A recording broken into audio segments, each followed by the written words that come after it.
마태복음 13장 10절에서 12절의 말씀을 보시면 제자들이 예수께 나와 이르되 어찌하여 그들에게 비유로 말씀하시나이까.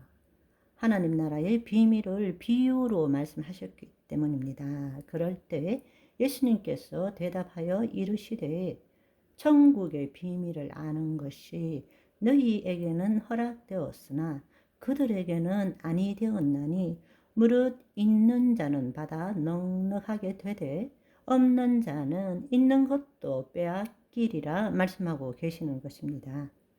우리는 새 생명뿐만 아니라 풍성한 삶을 살 줄 알아야 합니다. 아멘.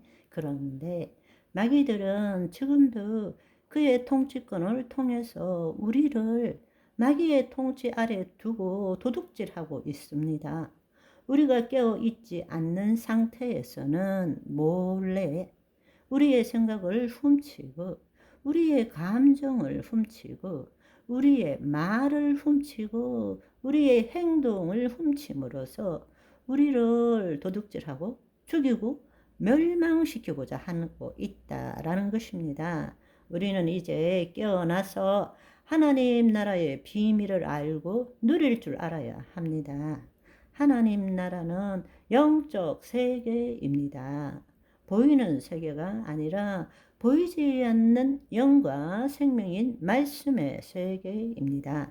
생명의 말씀은 모든 가시적인 눈에 보이는 형상의 근원인 비가시적 세계, 보이지 않는 세계에 있기 때문에 그 하나님 나라의 비밀을 알려주기 위해서는 형상을 가지고 비유로 말할 수밖에 없다라는 것입니다.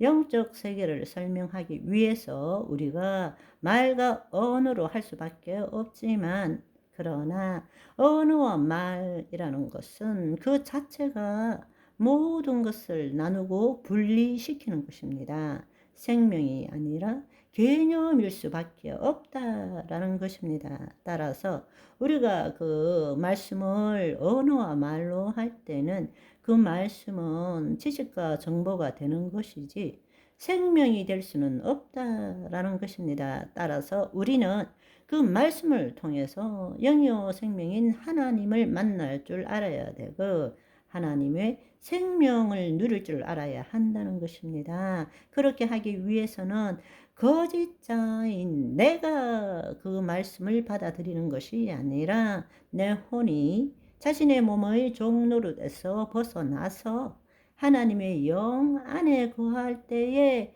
비로소 영이요 생명이신 말씀을 들을 수 있고 우리의 심중에 하나님의 말씀을 심어 놓은 것에 기초해서 말씀대로 생각하고 말씀대로 느끼고 말씀대로 말할 수 있게 되는 것입니다. 그때는 말씀이 능력이 되는 것입니다. 아멘. 따라서 우리는 진리이지만 지식, 말씀에 대한 지식을 가지고 신앙생활을 하는 것이 아니라 생명인 말씀을 경험하는 자가 되어야 합니다. 그것을 우리가 경험하지 못하면 아무리 말씀을 많이 안다 할지라도 그것은 지식과 정보이고 결국에는 우리에게 모순을 줄 뿐이지 그 말씀의 실체를 경험할 수 없게 된다는 것입니다. 바로 영과 생명의 세계인 그리스도의 세계인 말씀의 세계인 하나님 나라를 우리 함께 탐험해 보기를 원합니다. 그런 의미에서 우리는 킹덤 파이오니아라고 말할 수 있습니다. 우리가 지금 하나님 나라를 탐험해 나가는 것이기 때문입니다. 하나님 나라는 말과 언어를 초월한 영적 세계이기 때문에 예수님께서도 그 나라의 비밀을 이 땅의 것으로 비유로 설명하실 수밖에 없으셨습니다. 영의 것을 어떻게 이해시킬 수 없기 때문에 형상의 근원이 되는 영의 생명의 말씀을 알려주기 위해서는 이 땅의 형상을 가지고 비유적으로 말할 수밖에 없다라는 것입니다. 그래서 예수님께서는 하나님 나라의 비밀을 비유로만 말씀하셨습니다. 그러나 여러분, 한번 생각해 보시면 지금은 첨단 과학 시대입니다. 보이지 않는 세계에 대해서 예수님께서 하신 그 하나님 나라에 대한 말씀을 우리는 오늘날 과학적 열매를 통해서 조금이라도 엿볼 수 있게 된다는 것입니다. 하나님 나라의 비밀에 대해서. 그렇지만 과학을 가지고 설명은 할 수 있지만 그것은 생명에 대한 지식일 뿐이지 생명 그 자체는 아닙니다. 따라서 우리는 늘 성령 안에서 생명의 말씀이 내 몸에 부러지도록 하는 것을 경험할 줄 알아야 합니다. 아멘. 거짓자인 내가 판단하는 것이 아니라 그 말씀이 내 몸에 체험되어지도록 해야 한다라는 것입니다. 그것을 하기 위해서 우리는 오늘날의 이 현대 과학을 가지고 이 말씀이 이렇게 될 수 있겠구나라는 것을 우리가 이해하고 받아들일 줄 알아야 한다는 것입니다. 아멘. 여러분, 성경의 말씀뿐만 아니라 다양한 책들을 많이 읽고 묵상하실 것입니다. 그러나 항상 기준을 가지고 있어야 합니다. 무슨 책을 읽더라도 기준이 있습니다.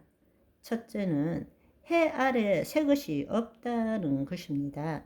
모든 것이 하나님의 창조 역사의 결과물일 뿐이라는 것입니다. 두 번째로는 하나님께서는 그분의 신성과 능력을 알아볼 수 있는 수단으로 우리에게 과학을 주신 것입니다. 과학을 가지고 하나님의 말씀을 판단하는 것이 아니라 하나님의 말씀이 진리인 것을 과학을 통해서 엿보게 된다는 것입니다. 아멘. 오늘은 여기까지. 바이바이.